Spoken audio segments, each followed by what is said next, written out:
Assalamualaikum warahmatullahi wabarakatuh dan salam sejahtera buat semua keluarga besar UiTM, khususnya para pelajar baharu UiTM kemasukan Oktober 2020.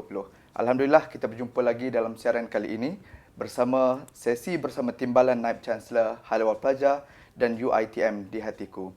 InsyaAllah pada hari ini kita akan sama-sama berbual bicara bersama Profesor Dr. Azizan Abdullah, Timbalan Naib Chancellor Hal Ehwal Pelajar UiTM.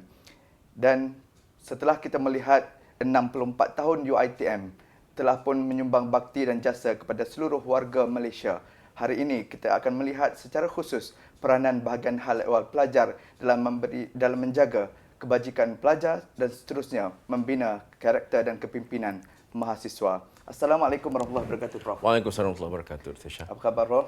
Alhamdulillah sihat. Sihat, ya? Jadi, Prof, kita terus kepada soalan yang pertama pada hari ini. Bagaimana Hal Ehwal Pelajar, bahagian Hal Ehwal Pelajar berperanan di UiTM dalam memastikan urusan berkaitan mahasiswa terjaga dan terbela? Okey, terima kasih Dr. Syah. Lebih dahulu saya ucapkan selamat datang kepada pelajar baru dan tahniah kepada semua kerana telah diterima untuk meneruskan pengajian masing-masing di UiTM Shah Alam ini. Terima kasih kerana kebanyakannya menghadiri program kita pada hari ini yang dijalankan secara online. Ya. Berbalik kepada soalan Dr. Syah tadi, bahagian Hal Ehwal Pelajar merupakan satu bahagian yang amat penting dalam UiTM ini untuk menjaga kepentingan pelajar. Ini termaktub dalam Akta 173 dan 174 yang telah diwatakan sekian lama dahulu. Dan ada dua fungsi Dr. Syah untuk bahagian pelajar ini, iaitu kebajikan pelajar dan juga pembangunan pelajar. Okey, untuk kebajikan pelajar ini memang kita amat menitik beratkan kepada kebajikan mereka, di mana kita akan memastikan bahawa pelajar-pelajar ini dapat menginap di asrama ataupun kolej dalam keadaan selesa dan dapat meneruskan pengajian mereka dalam keadaan selesa. Jadi sebab itulah di asrama-asrama ini kita cuba sebaik mungkin untuk kita pastikan bahawa tidak ada kebocoran, tidak ada masalah keselamatan mereka terjamin dan sebagainya. Jadi ini sangat pentinglah bagi kita untuk melihat perkara-perkara sedemikian. Begitu juga kalau jika sekiranya dari segi keuangan, kita membantu pelajar untuk mendapatkan bantuan keuangan seperti beasiswa ataupun pinjaman daripada PTPTN dan sebagainya. Dan seterusnya jika pelajar berkenaan sakit contohnya, kita akan ambil berat. Kita sediakan pusat perkhidmatan kesihatan kita di mana pelajar itu akan dibawa ke pusat kesihatan untuk menerima rawatan yang sebaik mungkin. Begitu juga jika pelajar dalam keadaan stres, kita ada badan kaunseling kita ataupun pusat kerja dan kaunseling yang akan sedia mendengar permasalahan atau keluhan pelajar-pelajar demi untuk memastikan bahawa mereka ini akan dapat belajar dengan sebaik mungkin. Untuk pembangunan pelajar pula Dr. Syah, memang kita telah sediakan pelbagai program untuk mereka, contohnya macam program-program patriotisme, program-program kepimpinan contohnya, di mana semua ini dapat mengasah bakat mereka supaya menjadi seorang graduan yang terbaik kepada UiTM, dan juga apabila bergraduat nanti mereka mempunyai jati diri yang baik yang diperlukan oleh agama, bangsa dan juga negara. Sebab itulah memang di UiTM ni kita akan pastikan graduan-graduan kita ini memang graduan-graduan yang sangat kompetitif dan boleh berdaya saing dengan pelajar-pelajar lain daripada institusi lain, sama ada dalam negara ataupun di luar negara, Dr. Syah. Ya. Pendek kata, HEP sediakan platform yang seluas-luasnya untuk pelajar. Seluas-luasnya untuk pelajar, ya. Ya, dalam membina karakter kepimpinan mereka, dan insyaAllah inilah bakal pemimpin kita nanti. InsyaAllah. Ya. Baik, Prof. Seterusnya, kita sedia maklum bahawa bermula pada Mac tahun 2020, kita telah pun berhadapan dengan pandemik COVID-19 yang telah pun melanda negara kita, bahkan seluruh dunia. Dan UiTM telah pun mengambil pendekatan pembelajaran secara ODL, Open and Distance Learning, untuk memastikan proses pengajaran dan pembelajaran itu berterusan. Jadi, di bahagian Hal Ehwal Pelajar sendiri, apakah inisiatif yang telah pun diambil dan juga yang bakal diambil untuk memastikan kita sentiasa menyokong agenda ODL ini, Prof? Ya. Pandemik COVID-19 ini merupakan satu perkara yang barulah, bukan sahaja di Malaysia, malahan di dunia. Jadi bagi pihak HEP UiTM ni memang kita telah mengambil langkah-langkah bagaimana kita untuk memastikan walaupun ada pandemik ini, pelajaran tetap diteruskan. Jadi sebab itulah kita adakan ODL, di mana dalam keadaan ini kita tahu bahawa pelajar-pelajar ini akan menghadapi masalah dari segi mungkin signal wifi tidak terang contohnya, ataupun keadaan rumah mereka tidak kondusif untuk belajar. Jadi kita memberi peruntukan sebanyak RM120 untuk seorang pelajar bagi mereka membayar online mereka itu, data-data mereka itu, dan juga kita pastikan bahawa jika pelajar itu tidak mendapat signal ataupun wifi daripada tempat mereka, kita bawa mereka ke dalam kampus untuk memastikan bahawa mereka dapat teruskan pelajaran dengan cukup baik, okey, dan tidak ada permasalahan dari segi ruang contohnya, dari segi signal contohnya, kita bawa mereka ke dalam kampus. Begitu juga untuk sebagai kita dengan YTL, kita ada kolaborasi dengan YTL, di mana dengan YTL ini mereka memberi sebanyak 40 gig untuk pelajar-pelajar ini, dan juga dalam masa 60 hari mereka boleh gunakan secara percuma. Jadi kita berterima kasih kepada pihak YTL, dan saya menyuruh pelajar-pelajar supaya daftarlah dengan YTL ni agar anda dapat secara percuma apa yang telah ditawarkan oleh pihak YTL kepada pelajar-pelajar UiTM. Dan difahamkan ada juga kerjasama yang bakal dibuat dengan pihak Samsung, Prof? Ya, dengan pihak Samsung kita ada satu program di mana kita cuba membantu pelajar-pelajar mendapatkan gadget-gadget yang dapat diskaun yang terbaiklah untuk pelajar-pelajar. Jadi pelajar-pelajar cuma perlu masuk ke dalam website mereka dan daftar, dan mereka akan dapat diskaun-diskaun tertentu yang telah diberikan oleh pihak Samsung. Ya, terima kasih, Prof. Baik, Prof, kita faham sekarang kalau kita melihat kepada falsafah UiTM sendiri, Prof, bahawa UiTM ni memang diwujudkan ataupun ditubuhkan demi untuk agenda Melayu dan juga Bumiputera, sehinggalah kita melahirkan ramai tokoh yang ternama dalam negara kita, bukan saja dalam negara, bahkan di luar negara juga. Contohnya seperti Tan Sri Hamad Kamapiah, Tan Sri Ibrahim Abu Shah sendiri, Datuk Rizalman, Yuna dan ramai lagi. Jadi pada pandangan Prof sendirilah, bagaimana pelajar-pelajar baru yang bakal menjejakkan kaki ke UiTM pada bulan 10 nanti perlu berperanan untuk menghargai dan juga menjiwai semangat UiTM itu, Prof? Ya, memang sejak daripada awal lagi ditubuhkan dalam tahun 1956 sebagai Dewan Latihan Rida, kemudian Maktab Mara, kemudian ITM, dan diangkat ke Taraf Universiti UiTM. Memang kita komited untuk membantu Melayu Bumiputera agar mereka dapat pelajaran yang cukup baik. Kita sediakan seluas mungkin peluang kepada mereka untuk mereka dapat pembelajaran di peringkat yang lebih tinggi. Jadi dengan adanya peluang-peluang ini, kita dapat mendidik mereka daripada zero kepada hero, di mana mereka akan dapat macam-macam kemudahan, kelengkapan yang kita sediakan kepada mereka.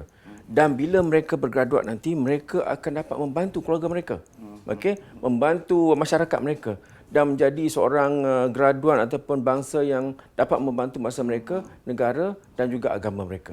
Jadi sebab ini di sini UiTM amat menitik beratkan perkara ini, di mana dalam pelajar-pelajar ini kita nak tanamkan jati diri supaya mereka tidak lupa di mana asal mereka. Bila mereka keluar nanti, mereka dapat datang balik ke UiTM untuk berbakti kepada UiTM.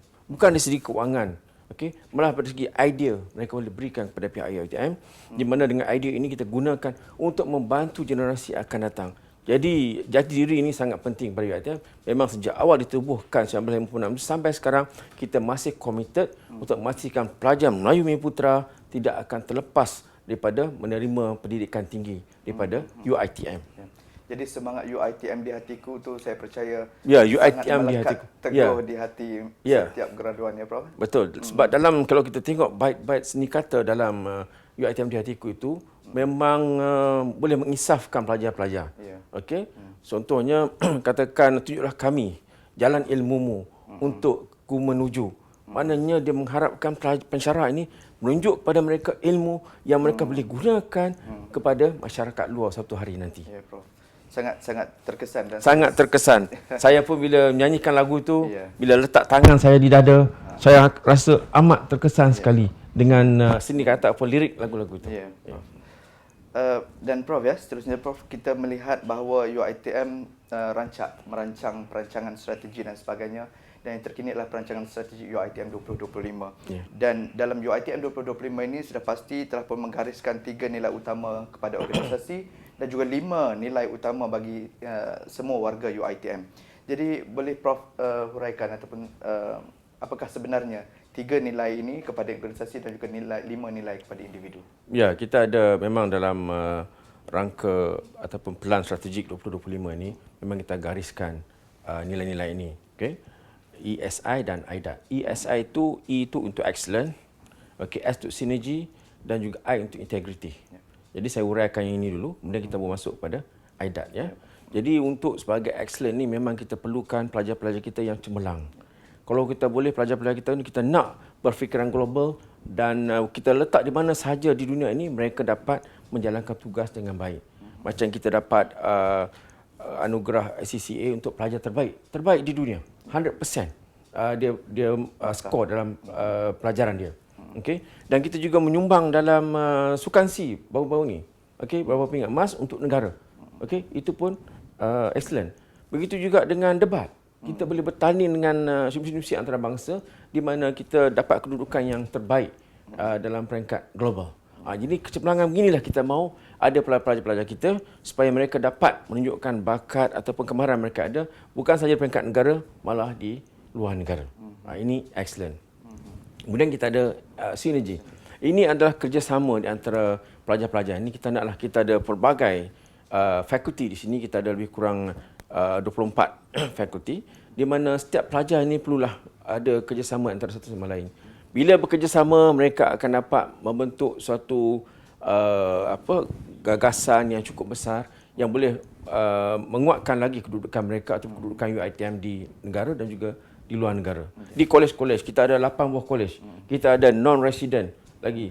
Di mana bila mereka saling bersinergi akan mewujudkan suatu ikatan ukhuwah yang cukup kuat. Dan ini dapat dibentuk melalui sinergi ini. Dan seterusnya kita ada integrity. Yang ini cukup penting. Sebab dalam kalangan pelajar kita ini, kita perlu terapkan integrity ini. Kerana integrity ini daripada universiti ini kita didik, bila mereka keluar nanti bekerja, insya-Allah mereka akan memegang integriti ini untuk beramanah, tidak menyalahgunakan kuasa, rasuah dan sebagainya. Kita tak mahu graduan kita dikenali dengan perkara-perkara sedemikian. Sebab itulah dalam UiTM ini kita titik beratkan integriti bukan sahaja pelajar tetapi dalam kalangan staf juga supaya berintegriti bila melakukan pekerjaan di dalam ataupun di luar universiti.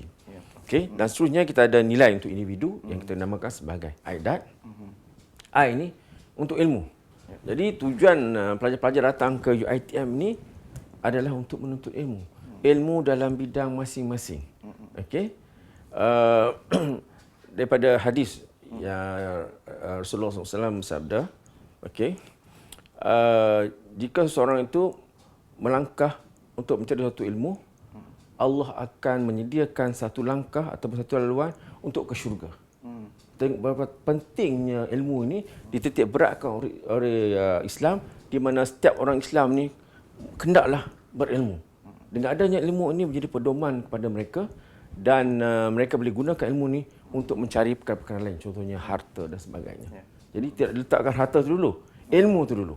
Jadi saya menyuruh pada anak anda sekalian, bila di ayat, tuntutlah sebanyak ilmu yang anda ataupun anak anda boleh, ya. Bukan sahaja ilmu dalam bidang anda, tetapi bidang-bidang lain yang kita tawarkan di UiTM ini. Okey, yang kedua kita ada disiplin. Okey, D for disiplin. Jadi disiplinnya memang kita amat beratkan kepada pelajar di mana pelajar hendaklah berdisiplin di dalam kampus maupun di luar kampus. Di mana bila datang kuliah kita kata pukul 9 lah kena datang. Jangan datang pukul 10. Jadi ini menyebabkan disiplin kita situ dipersoalkan nanti, kan? Jadi saya harap kita dapat memegang ni dan sebelum pensyarah masuk ke dalam kelas, kita nampak whiteboard itu penuh dengan tulisan-tulisan. Jadi kita kena ambil disiplin yang baik ini, dia akan padam kan sebelum pensyarah masuk lagi. Ini perlu dititik beratkan dalam kalangan pelajar, ya. Dan kita ada amanah. Dan amanah ini juga memang macam integriti tadi, kita titik beratkan dalam kalangan pelajar kita supaya mereka menjadi seorang yang beramanah. Bila kita beri tugasan kepada mereka, mereka kena siapkan tugasan itu dalam masa yang ditetapkan. Ini penting. Bila kita bagi satu persatuan, dia menjadi presiden, dia kena bawa persatuan itu ke arah sebagaimana ditetapkan dalam garis panduan atau perlembagaan persatuan berkenaan. Jadi dia kena bawa benda ini sebagai amanah dia. Okey. Kemudian rajin. Rajin, dan rajin ini memanglah setiap individu pelajar kena rajin. Anak anda semua kena rajin. Rajin bertanya, rajin membuat assignment, rajin pergi ke kuliah-kuliah agama yang kita sediakan dalam universiti ini. Okey, pelbagai kuliah-kuliah agama dan kuliah-kuliah yang lain-lain juga. Kena rajin. Rajin berjumpa dengan pensyarah contohnya, sebab banyak benda yang kita tak tahu. Macam anda semua akan diberi seorang penasihat akademik. Gunakanlah sebaik mungkin penasihat ini untuk mendapat nasihat daripada mereka untuk memandu anda semua supaya dapat belajar dengan cemerlang di UiTM ini. Dan seterusnya tanggungjawab. Jadi tanggungjawab ini memang suatu yang penting. Kita hendaklah bertanggungjawab sebagai seorang pelajar UiTM. Bila diberi suatu amanah, mesti bertanggungjawab. Bila tanggungjawab ini dia akan dipersoalkan di akhirat nanti. Jadi sebab itulah kena jaga betul-betul tanggungjawab ini. Pastikan apa yang telah diamanahkan atau dipertanggungjawabkan kena jalankan tanggungjawab tersebut dengan sebaik mungkin. Contohnya katakan anak anda dihantar ke dalam masyarakat ataupun komuniti untuk berbakti kepada mereka. Jalankan tanggungjawab sebagai pelajar di situ untuk membantu masyarakat yang telah universiti yang hantar tadi. Ya. Itu nilai aidat yang kita hendaki Dr. Syah kepada pelajar-pelajar kita ini. Ya, jadi begitu jelas kupasan Prof. Ya. 3 nilai bagi organisasi dan juga 5 nilai untuk individu. Ya. Dan nilai-nilai ini sudah pasti akan membawa jalan-jalan kejayaan kepada pelajar sekiranya pelajar betul-betul menginsafi dan juga memahami nilai yang telah Prof sebutkan tadi, Prof. Ya. Baik, Prof. Soalan seterusnya, Prof. Berkenaan dengan peraturan dan juga tata cara untuk mendaftar nanti khususnya bagi pelajar-pelajar baru yang akan masuk ke UiTM. Sudah pasti UiTM sudah pun bersedia dan juga menyediakan SOP-SOP tertentu supaya dapat diikuti oleh para mahasiswa. Jadi boleh Prof terangkan sedikit apakah SOP yang telah pun dibangunkan di pihak UiTM. Ya, terima kasih Dr. Syah. Dan Standard Operating Procedure ataupun SOP memang telah kita sediakan apabila pandemik ni dah menyerang ataupun menjangkiti di kalangan rakyat Malaysia ni. Jadi SOP ni kita sediakan. Jadi untuk pelajar UiTM kita sediakan semata-mata untuk keselamatan mereka. Ya. Jadi mulai daripada pintu masuk di depan tu, mereka kena tunjuk borang saring C19 ataupun C19.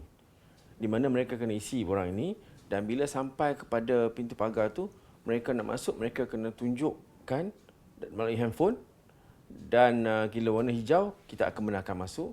Jika warna kuning ataupun merah, mereka diarahkan untuk ke klinik ataupun hospital berdekatan. Ya. Dan selepas masuk, mereka akan ke kolej. Di mana di kolej pun ada SOP dia. Mana mereka, ibu bapa mereka yang satu kereta 3 orang saja, ibu bapa dan pelajar. Jadi bila dia kena drop off saja pelajar itu dan dia kena bergerak terus. Pelajar ni tadi dia akan scan QR code yang ada, kemudian dia kena pakai hand sanitizer, kemudian dia kena pastikan dia pakai pelitup muka dan terus ambil kunci naik ke bilik. Okey, di sana tidak ada macam sekarang kita new normal. Kalau dahulu ibu bapa boleh masuk bilik dan duduk atas katil dan sebagainya, tapi sekarang tidak dibenarkan lagi. Dia cuma boleh hantar pelajar, pelajar sendiri akan menjalankan proses sehinggalah masuk ke dalam bilik. Dan bila dia dah selesai semua, katakan dia nak keluar ke tempat-tempat tertentu, makan atau sebagainya, dia kena sekali lagi scan QR code itu daripada kolej dan pergi ke tempat yang dia nak pergi. Okay? Katalah dia nak pergi ke fakulti. Di fakulti pun ada SOP dia. Di mana SOP di fakulti itu dia kena scan lagi kod dan QR code tadi dan pergilah ke bilik-bilik kuliah yang telah ditetapkan. Dalam bilik kuliah kita ada SOP. Okey, katakan 50% sahaja pelajar boleh masuk. Okey, katakan kelas tu yang penuh kata 1 orang. Bila ada dengan SOP ni ataupun pandemik ini hanya 50 orang saja dibenarkan. Dan penjarakan itu kena ada lah di antara seorang pelajar dengan pelajar yang lain. Okey, pelajaran tetap diteruskan. Tapi saya lupa tadi di hostel tadi ataupun di kolej kedaman katil-katil telah kita buat social distancing. Di mana kita buat layout dia, kita ubah balik dan kita pastikan mereka jarak antara seorang pelajar dengan yang lain adalah 1 meter. Okey, ini kita kena jaga. Yep. Dan begitu juga di dalam makmal. Makmal pun kalau boleh masuk 50 orang, hanya 25 orang saja kita benarkan. Yang 25 lagi mungkin sesi kedua, ataupun kalau sesi itu kuliah, mungkin separuh di hostel, separuh lagi dalam bilik kuliah. Ya, Prof. Ini semua kita lakukan demi keselamatan anak anda semua. Sebab itulah yang anda katakan tadi, tolong ikut SOP yang telah ditetapkan oleh pihak UiTM. Jangan langgar SOP. Ya, sama ada anak anda berada di luar kampus sebagai non-resident ataupun di dalam kampus. Pastikan bila proses keluar masuk itu kena isi borang C19 dan tunjukkan hasil daripada borang itu kepada kita punya polis bantuan untuk membenarkan anda masuk ke dalam kampus. Ini memang kita dah ready untuk menerima pelajar yang 100% akan masuk. Ya, Okay? Kecuali pelajar-pelajar yang telah ambil pelajar-pelajar lama yang akan buat pengajian atau perkuliahan secara ODL berada di kampung masing-masing. InsyaAllah kita ready. Ya, Prof. Jadi Prof, bercakap tentang kemudahan kolej di kolej keagamaan yang Prof sebutkan tadi, apa agaknya inisiatif di bahagian awal pelajar sendiri untuk menyokong ODL khususnya dalam konteks pembelajaran secara online ni, Prof? Okey, untuk apa sokongan ni, kita telah berbincang dengan pihak Infotech sendiri, di mana pihak Infotech telah membuat perancangan untuk meningkatkan lagi Wi-Fi tu di kolej, setiap kolej di dalam kampus. Kita ada 8 kolej. Mereka telah pergi melihat dan mereka akan meningkatkan lagi signal Wi-Fi. Ini bagi memudahkan pelajar-pelajar ini untuk mendapat pembelajaran UDL yang cukup baik. Kan saya dah pergi melawat dengan Datuk BC tempoh hari. Memang kita tengok kadang-kadang tempat-tempat tertentu itu penuh dengan pelajar. Ini bermakna signal kawasannya itu kuat. Di tempat lain kosong. Jadi sekarang kita tak mau berlaku lagi macam itu. Jadi dengan adanya perbincangan antara BHCP dan juga Infotech ataupun pembangunan ini, kita harap signal ini dapat ditingkatkan dan pelajar boleh akses maklumat di mana saja mereka berada. Sebab pensyarah-pensyarah ni dia ada menggunakan Webex, ada yang menggunakan Google Meet, ada yang menggunakan YouTube kemungkinan, dan pelajar-pelajar ni kena sesuaikan dengan keadaan berkenaan. Jadi saya harap bila kita buat peningkatan dari segi Wi-Fi ni, pelajar-pelajar akan dapat ataupun anak anda akan dapat akses yang lebih baik kepada sesuatu kuliah dan sebagainya. Makna kata UiTM telah pun bersedia lah, Prof. Dari InsyaAllah semasa ke semasa. UiTM bersedia. Untuk menyokong ODL ini kerana inilah norma baru yang kita perlu hadapi nak tak nak kerana kita kena belajar dan hidup dalam suasana yang baru, Prof. Betul. Ya. Dan sama ada pelajar, pensyarah pun kena belajar juga dengan new normal ni, di mana hasil daripada survey kita, kita dapati kehadiran pelajar untuk ODL ni lebih tinggi daripada face to face, 95%. Jadi maknanya mereka berminat untuk mengikuti ODL ni di dalam rumah, di mana yang ini merupakan new normal dan dah menjadi satu kebiasaan kepada pelajar sekarang. Dan difahamkan semua warga UiTM sekarang sudah pun mesra dengan penggunaan pembelajaran secara atas talian. Memang dah bersedia dan mereka sangat mana happy dan juga mereka dapat teknologi terkini lah dalam bidang PMP melalui online atau ODL. Dan untuk yang terakhirnya, Prof, sebagai nakhoda lah, saya boleh katakan Prof sebagai nakhoda kepada bahagian haiwan pelajar, orang nombor 1 di bahagian haiwan pelajar, sudah pasti Prof mempunyai hasrat, kata-kata nasihat yang ingin disampaikan kepada semua pelajar-pelajar baharu UiTM. Jadi apa agaknya kata-kata nasihat daripada Prof? Okey. Anda-anda sekalian, ini nasihat daripada seorang bapa ataupun ayahanda kepada anak anda ya.